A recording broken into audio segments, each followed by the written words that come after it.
ہندوستان میں انگریز نے جب مغلوں کی اسلامی حکومت ختم کی تو انگریز اپنی حکومت مستحکم کرنے کے درپے تھے کہ ہماری حکومت کیسے پکی ہوگی.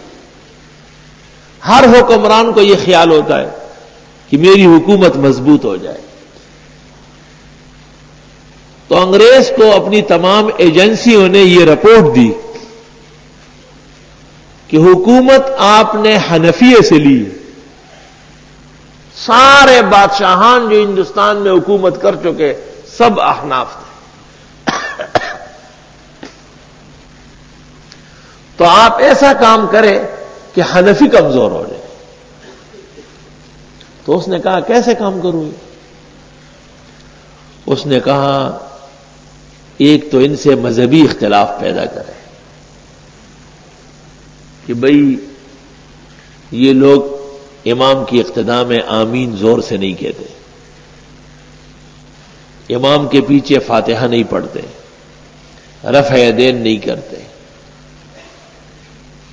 جب ان کی مسجدوں میں شر شور کھڑا ہو جائے گا تو یہ حکومتیں منتقل کرنا اور تم سے چھیننا بھول جائے گی.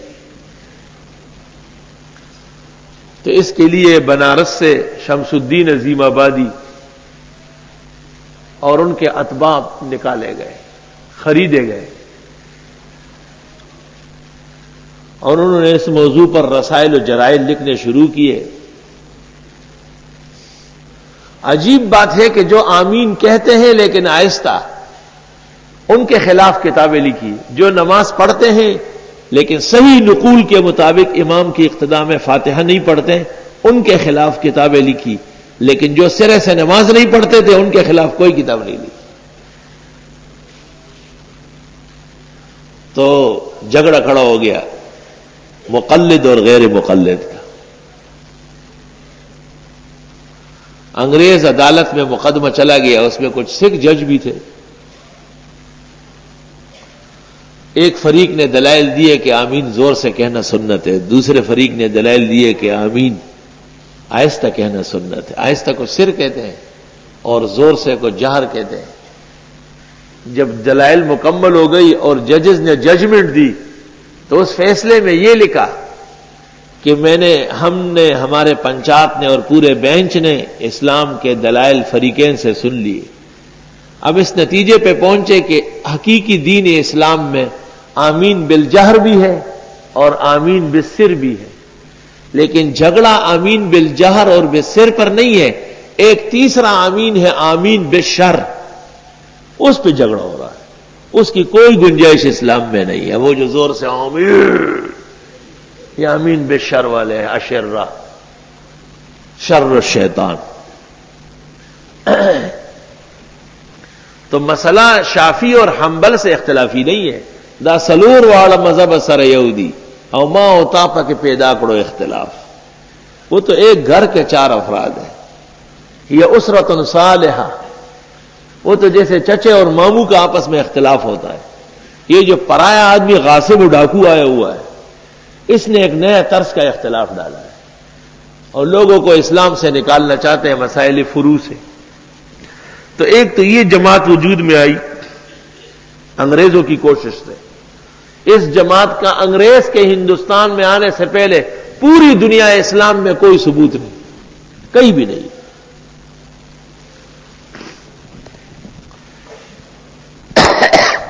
یہ جتنے رجال ہیں بخاری، مسلم، ترمذی، ابو داؤد، موطئین، سننین کے جتنے رجال ہیں، آپ ان کی تاریخ دیکھیں کسی ایک امام کے مقلد ہیں. کوئی مسلمان غیر مقلد ہو ہی نہیں سکتا، کیونکہ مسلمانوں کو بزرگوں پہ، دینی علماء پر بڑا اعتماد ہوتا ہے. اور کسی نے کسی عالم پر، جس کو جس عالم کی فقہ اور روایات مل رہی تھی اس پر عمل کرتے تھے. کیسا ختم. اس کے بعد کہا گیا کہ بھئی پورا نقصان نہیں ہوا حنفیوں کا، دلائل میں قوی ہے اور بہت میدان میں آ گئے. تو پھر کہا گیا کہ اچھا ایسا کرو کہ یہ لوگ بزرگوں کو نہیں مانتے، اولیاء اللہ کی قبروں پر نہیں جاتے، فیوزات اور کرامات اور برکات کے قائل نہیں ہے، جب یہ خود مسلمان نہیں ہے تو ان کے ساتھ مل کر انگریز کے خلاف جہاد کرنا کون سا ثواب ہے؟ تو بدعتی فرقہ وجود میں آیا. اخبار میں آتا ہے کہ مولوی احمد رضا خان صاحب نے اتنی کتابیں لکھی، اس تمام فہرست میں دیکھے کوئی ایک کتاب انگریز کے خلاف ہے. انگریز نے یہاں آ کے احسان کیا تھا، اسلامی آئین کو تس نس کیا، مسلمان شہزادوں کی آنکھیں نکلوائی، ان کو تختہ دار پہ چڑھایا، اور ایک دن میں دہلی کے اندر 40,000 صرف علماء قتل کیے گئے. 40,000. انگریز نے ایک قانون پاس کیا 1857 کے بعد کہ جس کا اونچا پاجامہ ہو اور سر ڈھکا ہوا ہو ان کو قتل کرے. 3 دن کے بعد انگریز کو رپورٹ مل گئی کہ 40 لاکھ مسلمان ختم ہو گئے، اب کوئی باقی نہیں ہے، تو فوراً انگریز کو قانون اٹھانا پڑا. قتل عام ہو گیا پورے ہندوستان میں. سوال یہ ہے کہ اتنے بڑے فاشی اور اس قدر مفسد اور مجرم کے خلاف کوئی کتاب نہیں لکھی گئی. الکوکبۃ الشہابیہ فی رد ابی الوہابیہ، حسام الحرمین اور فلانا فلانا. بھئی کوئی ایک کتاب دکھاؤ مرزا کے خلاف لکھی ہوئی، کوئی ایک کتاب دکھاؤ جہاد کے موضوع پر، کوئی ایک کتاب دکھاؤ انگریز کے خلاف، یہ غزو یہ میدان، کوئی دکھا دے مجھے. نہیں دکھا سکتے. یہ 2 فرقے موحدین اور احناف کے خلاف وجود میں آئے تو پھر اس کے بعد مرزا غلام احمد کو کہا کہ بیٹے اب تو میدان میں آؤ. اب تو ان میں شگاف پڑ گئے ہیں. ایک فرقہ وہ اختلاف کر گیا، ایک فرقہ یہ. اب آپ آ جائے اور یہ کہہ دے کہ دین محمدی ختم ہو چکا ہے، اب میں نیا پیغمبر آ چکا ہوں. سوال یہ کہ ہندوستان کے اتنے غیور مسلمان انہوں نے مرزا کو کیسے برداشت کر لیا جو اپنے آپ کو نبی. یہ ان کے اس اختلاف کی وجہ سے لوگوں کو شک شبہ پیدا ہو گیا کہ جب یہ مسئلہ ایسا ہو سکتا ہے جیسے احمد رضا خان کہہ رہا ہے، یہ مسئلہ ایسا ہو سکتا ہے جیسے شمس الدین نظیم آبادی کہہ رہا ہے، تو ہو سکتا ہے مرزا بھی صحیح کہہ رہا ہے. شک شبہ پیدا کیا، شک شبہ. اور ماحول مختل ہو چکا تھا، انگریز مسلط ہو گیا تھا، دہلی کی حکومت تخت و تاراج ہو گئی تھی، اسلام کی عظمت رفتہ ختم ہو گئی تھی، مسلمان ہر طرح کی ابتری اور پریشانی میں مبتلا تھے. یہ 3 فرقے ہیں جنہوں نے آئین اسلامی کو روکا ہے. آج بھی پاکستان کے اندر جب تک ان کو لگام نہیں دیا گیا قطعی طور پر اسلام نافذ نہیں ہو سکتا ہے. اچھی طرح یاد رکھو. بالکل یہ 3 رکاوٹ ہے، چوتھی کوئی رکاوٹ نہیں. یہ 3 رکاوٹ ہے آپ کے سامنے آئے گی. آپ 1000 بار ان سے مل بیٹھے، ان سے کام لیں، جب وقت آئے گا تو جیسے بچو آپ کو ڈستا ہے اسی طرح ڈسے گا آپ کو. اور ان تینوں فرقوں کا وجود در حقیقت انگریز کا مرہون منت ہے، انگریز کی کاوشوں کا نتیجہ ہے. کیونکہ اس نے احناف سے حکومت لی تھی، تو جو حکومت کسی سے لی جاتی ہے پھر جس سے حکومت لے کے ان سے دشمنی طویل کرتے ہیں. آج بھی انگریز افغانستان کے مسلمانوں کے خلاف کیوں متفق ہے؟ ان کو پتہ ہے کہ یہی ہم سے حکومتیں چھیننے والے اور یہی اسلام کی عزت برقرار رکھنے والے. جو دشمنی اس وقت تھی وہ آج بھی برقرار ہے. اور یہود و نصارہ سے مسلمانوں کا کبھی اتفاق نہیں ہوگا.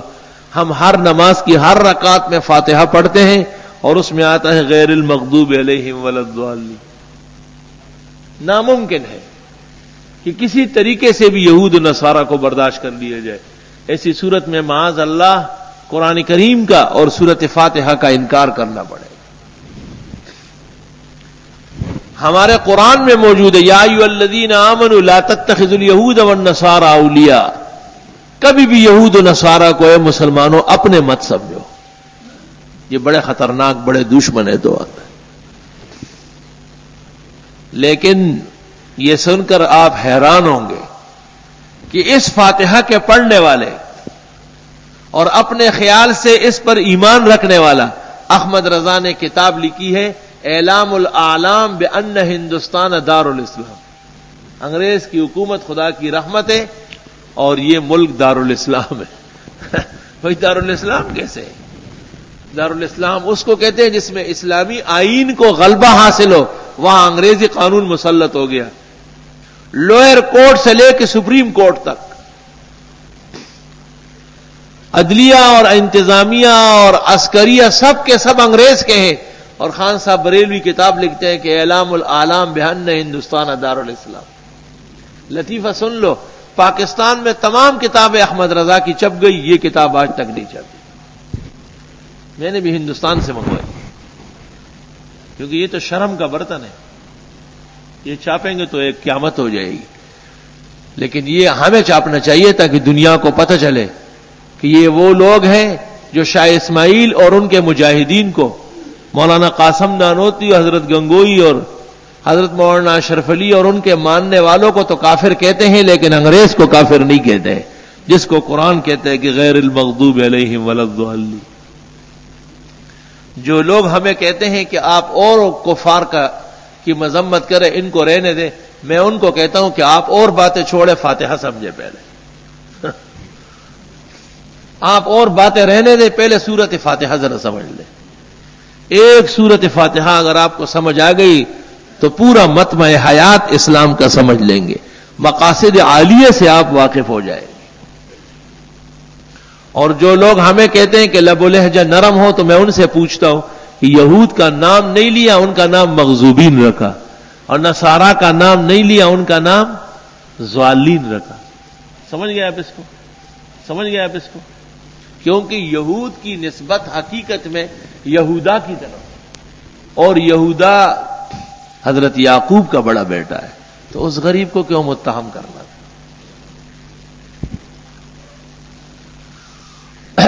اور نصارا کی نسبت انصار عیسیٰ کی طرف ہے، من انصاری اللہ، یا اس بستی کی طرف ہے جس میں حضرت عیسیٰ پیدا ہوئے، ناصرہ.